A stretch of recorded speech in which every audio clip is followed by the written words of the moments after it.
नमस्कार दोस्तों, स्वागत है आप सभी का आपके अपने चैनल सिद्धार्थ क्लासेस में।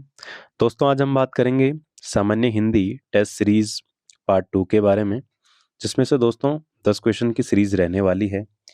दोस्तों, अगर आप इसमें से 8 भी स्कोर करते हैं तो यकीन मानिए आपकी तैयारी काफ़ी बेहतर चल रही है। चलिए दोस्तों, शुरू करते हैं आज का सेशन। क्वेश्चन नंबर पहला है, हिंदी विशिष्ट बोली ब्रजभाषा किस रूप में सबसे अधिक प्रसिद्ध है? ऑप्शन ए है राजभाषा, ऑप्शन बी है तकनीकी भाषा, ऑप्शन सी है राष्ट्रभाषा, ऑप्शन डी है काव्य भाषा। दोस्तों, राइट आंसर हो जाएगा इसमें जो ब्रज भाषा है वो सबसे अधिक प्रसिद्ध है किसमें? राइट आंसर होगा ऑप्शन डी, काव्य भाषा में। ठीक है। इसके कुछ कवि हैं दोस्तों ब्रज भाषा के, महत्वपूर्ण है, जो कि सबसे पहले हैं सूरदास, ठीक है, और दूसरे हैं रसखान, रस खान। यह भी ध्यान में रखेंगे दोस्तों आप।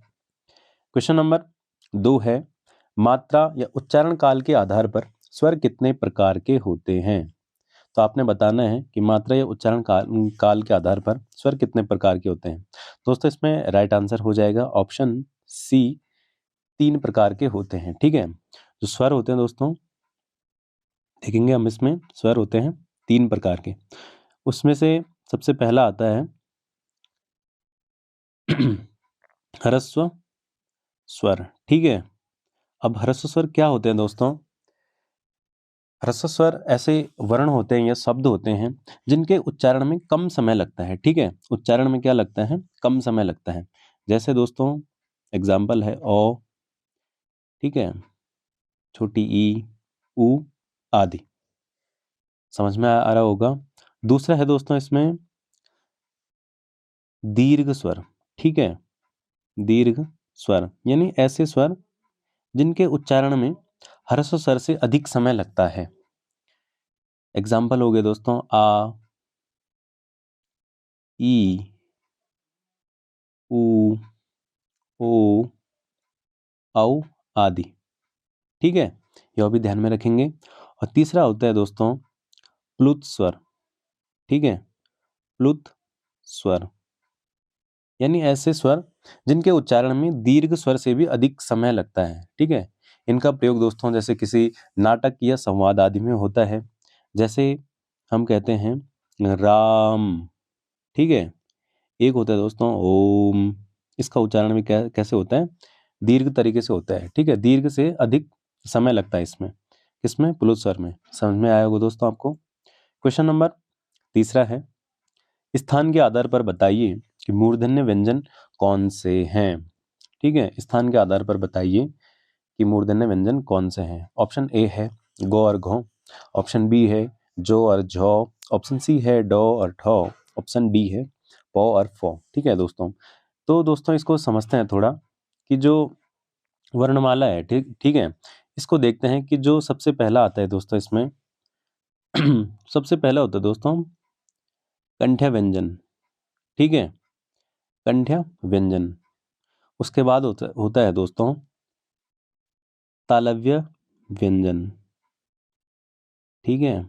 उसके बाद होता है मूर्धा या मूर्धन्य। ठीक है। मूर्धन्य व्यंजन। मूर्धन्य व्यंजन। उसके बाद होता है दोस्तों दंत्य व्यंजन।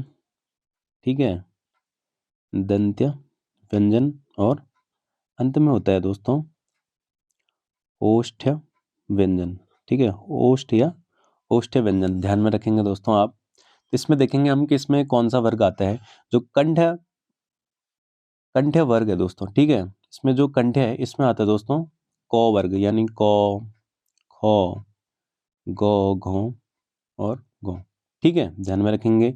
तालव्य में आता है दोस्तों, इसमें आता है चौ वर्ग। ठीक है। यो भी ध्यान में रखेंगे, चौ छो जो जो यो। ठीक है। मूर्धन्य में आता है दोस्तों टौ वर्ग आता है इसमें, टौ वर्ग। दंत में आता है दोस्तों तौ वर्ग आता है इसमें। ठीक है। और जो अंतिम है ओष्ठ्य, इसमें आता है दोस्तों पौ वर्ग। तो अब आपके समझ में आया होगा दोस्तों कि इसमें पूछा जा रहा है कि मूर्धन्य व्यंजन कौन सा है। ठीक है। इसमें आपने बताना है कि ऐसे कौन से दो वर्ण हैं जिसमें जो मूर्धन्य के अंतर्गत आते हैं। ठीक है दोस्तों, इसमें राइट आंसर हो जाएगा यानी टॉ वर्ग। तो टॉ वर्ग में कौन सा आता है दोस्तों? टॉ, ठॉ, डॉ, ढॉ, ठॉ। ठीक है, तो राइट आंसर हो जाएगा ऑप्शन सी, डॉ और ढॉ। समझ में आया होगा दोस्तों आपको। क्वेश्चन नंबर 4 है, जो शब्द लिंग, वचन तथा काल के अनुसार नहीं बदलते हैं उन्हें कहते हैं, यानी ऐसे शब्द जिन पर लिंग, वचन तथा काल का प्रभाव नहीं पड़ता है उन्हें क्या कहते हैं? तो दोस्तों राइट आंसर हो जाएगा इसमें, सिंपल सा है, ऑप्शन बी, अविकारी शब्द। ठीक है, जैसे दोस्तों इसका एग्जाम्पल है आज, कल, यहाँ, ठीक है, वहाँ, इधर, ठीक है दोस्तों, उधर आदि। ध्यान में रखेंगे आप। ठीक है, वो होते हैं दोस्तों ऑप्शन बी, अविकारी शब्द। क्वेश्चन नंबर 5 है, सूर्यकांत त्रिपाठी निराला ने निम्न में से किस पत्रिका का संपादन किया? ऑप्शन ए है मतवाला, ऑप्शन बी है सरस्वती, ऑप्शन सी है कल्पना, ऑप्शन डी है प्रतीक। दोस्तों राइट आंसर हो जाएगा इसमें ऑप्शन ए होगा मतवाला। ठीक है, इसका जो प्रकाशन होता है दोस्तों ये होता है कोलकाता से। ठीक है, और प्रकाशन का जो समय होता है इस पत्रिका का वो होता है दोस्तों 26 अगस्त, यह भी ध्यान में रखेंगे दोस्तों आप, 26 अगस्त 1923 को। ठीक है, और दोस्तों जो ये पत्रिका होती है वो एक राजनीति पर व्यंग्यात्मक, ठीक है, व्यंग्य पत्रिका होती है जो राजनीतिक होती है। ध्यान में रखेंगे दोस्तों आप। क्वेश्चन नंबर 6 है, निम्न में अघोष वर्ण को पहचानिए। ऑप्शन ए है कौ, ऑप्शन बी है गौ, ऑप्शन सी है डॉ, ऑप्शन डी है नौ। दोस्तों अघोष वर्ण, ठीक है, वर्ण दो प्रकार के होते हैं दोस्तों, यानी घोषत्व के आधार पर। ठीक है, इसमें दोस्तों क्या है, घोषत्व के आधार पर वर्ण दो प्रकार के होते हैं। एक होता है दोस्तों अघोष, ठीक है, और दूसरा होता है दोस्तों इसमें सघोष। ध्यान में रखेंगे आप।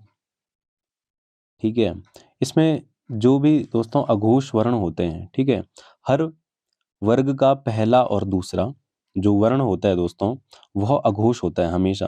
ठीक है, ध्यान में रखेंगे आप, पहला और दूसरा क्या होता है, हर वर्ग का अघोष होता है वर्ण, और तीसरा, चौथा और पांचवा, ठीक है, यह होता है सघोष वर्ण। ध्यान में रखेंगे दोस्तों आप। तो इसमें दोस्तों कौ है जो, वो क्या हो जाएगा इसमें, अघोष हो जाएगा। ठीक है, और गौ और डॉ और नौ दोस्तों ये तीसरा और चौथा और पांचवे में आते हैं, तो इसका राइट आंसर हो जाएगा ऑप्शन ए।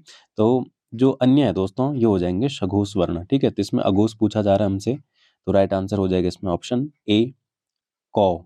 ठीक है, क्वेश्चन नंबर 7 है, शुद्ध वर्तनी का चयन कीजिए। ऑप्शन ए है अस्पृश्यता।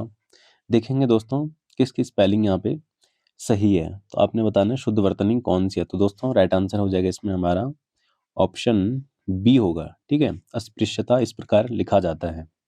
समझ में आ रहा होगा दोस्तों आपको। क्वेश्चन नंबर 8 है, काव्य रचना कुकुरमुत्ता के रचनाकार हैं।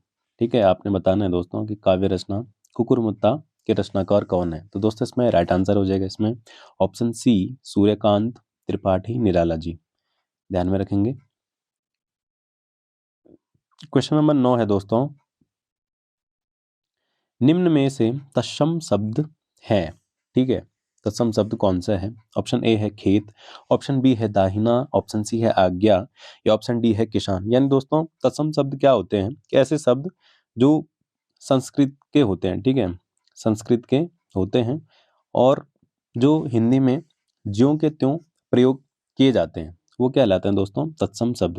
दोस्तों इसमें राइट आंसर हो जाएगा इसमें ऑप्शन सी होगा आज्ञा। ठीक है, और दोस्तों जो खेत, दाहिना या किसान है ये है दोस्तों तद्भव शब्द। ठीक है, तद्भव यानी इनका रूप परिवर्तन हो जाता है। ध्यान में रखेंगे दोस्तों आप। क्वेश्चन नंबर 10 है, आज का अंतिम सवाल दोस्तों, निम्न में उपसर्ग रहित शब्द है। तो ठीक है दोस्तों, आपने बताना कि उपसर्ग रहित शब्द कौन सा है। ऑप्शन ए है विज्ञान, ऑप्शन बी है अधिवक्ता, ऑप्शन सी है छात्र, या ऑप्शन डी है प्राचार्य। उपसर्ग क्या होते हैं दोस्तों? यानी ऐसे शब्दांश, ठीक है, इसको भी समझेंगे थोड़ा।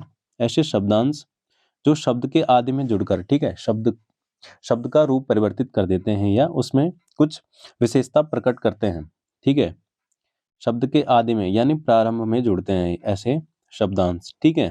तो आपने बताना है कि इसमें उपसर्ग रहित शब्द कौन सा है। तो दोस्तों इसमें राइट आंसर हो जाएगा ऑप्शन सी होगा छात्र। इसमें कोई उपसर्ग नहीं है। बाकी दोस्तों इसमें वी उपसर्ग है, ठीक है। अधिवक्ता में अधि उपसर्ग है, ध्यान में रखेंगे। और प्राचार्य में दोस्तों प्रा उपसर्ग है। और ऐसा शब्द जो उपसर्ग रहित है वो हो जाएगा ऑप्शन सी छात्र। ठीक है दोस्तों, समझ में आया होगा आपको। दोस्तों अगर आप चैनल पे नए हैं तो चैनल को सब्सक्राइब कीजिए, लाइक कीजिए, शेयर कीजिए और ऐसे ही सेशन के लिए जुड़े रहिए सिद्धार्थ क्लासेस के साथ। धन्यवाद।